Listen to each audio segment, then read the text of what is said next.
Hey, most excellent rock buds, it's Rock Papa. Hope you guys had a fantastic New Year's celebration and are staying warm this January. Grammy and I are keeping the wood stove piping hot here in the minimalist cottage. I'm getting ready to talk about plate tectonics and also the rocks that are produced by plate tectonics, as well as some very interesting things like where did the Yellowstone hotspot come from initially. So to preface that, I want to talk today about plate tectonics basics.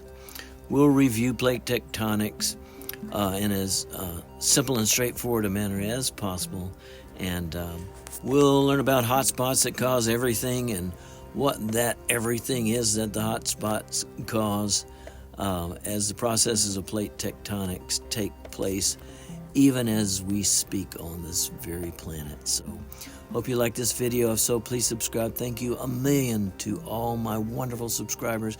I'm getting a lot of new subscribers, and I want each and every one of you new subscribers to know how much I appreciate you. So here we go, the basics of plate tectonics.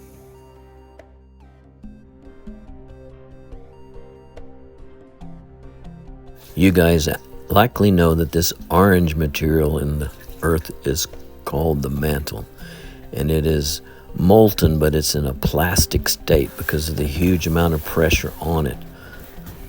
It is made of peridotite/dunite mostly, and it can move around in response to changes in temperature, creating convection currents. We live on the crust, and the crust is just the cooled top of the mantle. In terms of physics, the crust is just like the thin layer of ice on a winter pond. Earth's crust is broken into hunks that geologists call tectonic plates that move around in response to changes in temperature in the mantle below. Nearly all of Earth's tectonic plates have a land crust part and an ocean crust part.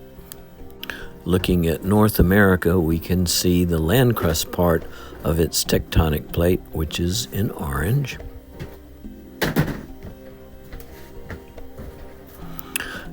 And the ocean crust part of its tectonic plate, which is in blue.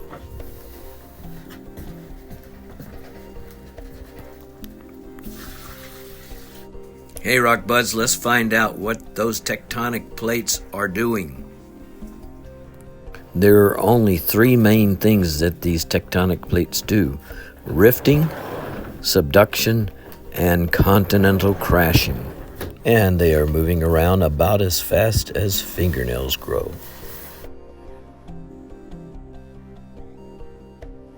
And all three of these activities are caused by hotspots. Let's take a look at hotspots. There are two kinds of hotspots: continental hotspots and oceanic hotspots, also called oceanic magma plumes. Continental hotspots form under continents, especially supercontinents. Continental hotspots are hundreds, even thousands of miles long, and they rift continents apart, creating oceans. Rifting creates and enlarges oceans. So why do these continental hotspots frequently form beneath supercontinents? Let's find out. When you put a top on a pot of hot water, it boils quicker.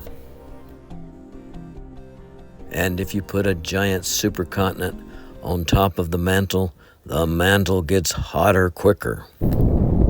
All that trapped heat causes the mantle below to get hotter and expand and bulge up, splitting the crust, creating a many miles long continental hotspot and rifting that continent in two, forming an ocean in between.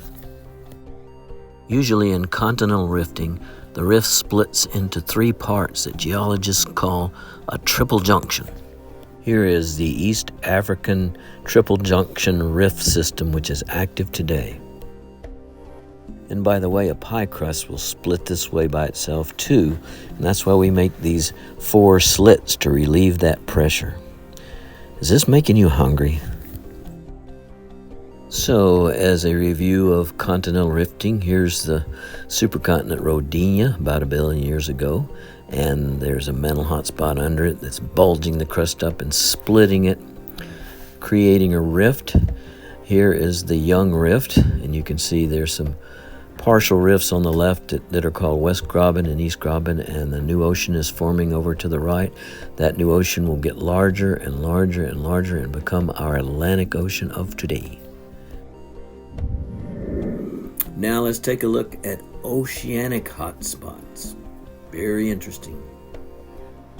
Oceanic hotspots are roughly circular hotspots that form in oceans as a result of a very deep mantle plume of magma. The Hawaiian island chain is a classic example of an oceanic hotspot. This side view of the world shows what happens.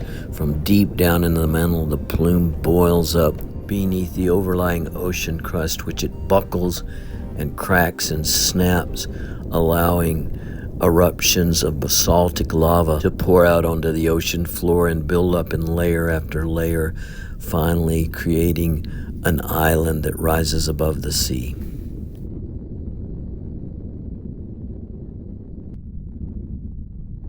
As the ocean crust moves across this hotspot as a result of plate tectonic activities, the process is repeated and more islands are formed.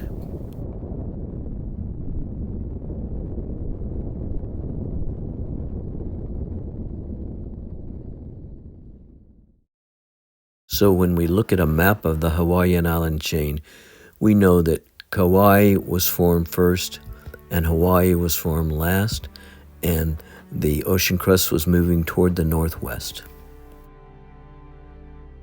Yellowstone hotspot is another very famous example of an oceanic hotspot. But forsooth, you say, the Yellowstone hotspot is under land crust, not ocean crust. Stay tuned for an upcoming video where we will explore this mystery together. Let us now take a look at subduction.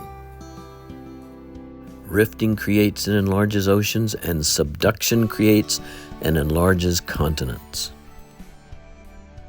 In this video clip, a supercontinent has been rifted apart by a continental hotspot, and an ocean has been formed. The ocean is enlarging. New ocean crust, which is basalt lava, is being produced and pushed out on either side of the rift. All this extra ocean crust has got to go somewhere. So on the opposite side of the plate, the ocean crust breaks and one piece subducts beneath the other.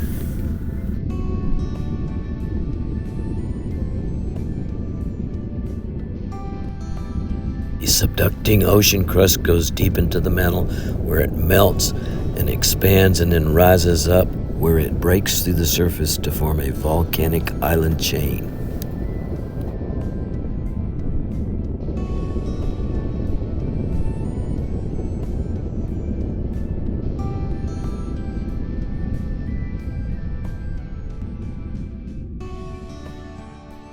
There are 2 main kinds of subduction.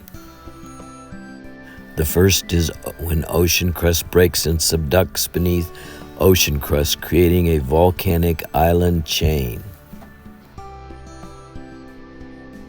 Here is a very pretty picture of a volcanic island chain.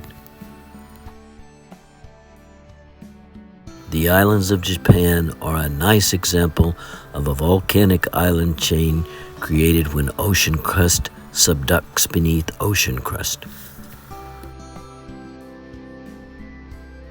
The second kind of subduction is when a piece of ocean crust subducts beneath the edge of a continent.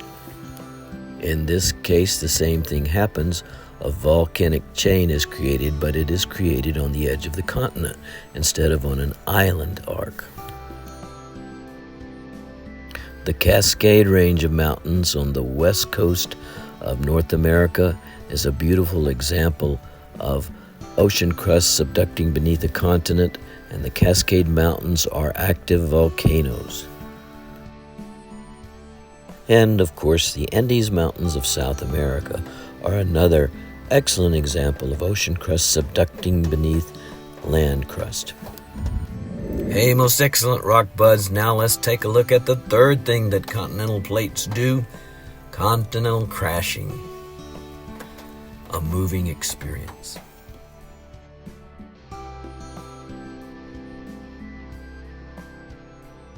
This animation shows how one continent is approaching another as the ocean crust between them is being subducted beneath the continent on the right.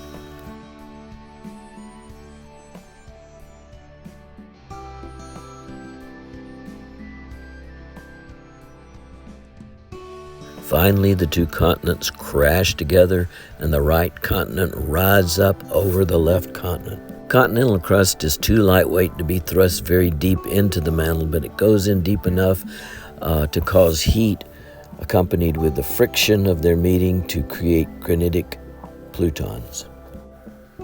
The biggest continental crashing event we have had here on the east coast of North America was during the Alleghenian orogeny, when Proto-Africa crashed into Proto-North America in the process of putting together supercontinent Pangea.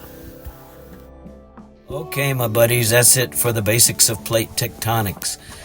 Thank you so much for watching, and please stay tuned for upcoming videos. The next one will most likely be on the geology of the Upper Peninsula of Michigan by popular request, and then there'll be one on the mysterious origins of the Yellowstone hotspot, and also we'll talk about the rocks that are produced by the actions of plate tectonics and discuss what they are and how they're formed. So thanks for watching again, and if this video was helpful, please subscribe. This is your Rock Papa saying happy rock hunting.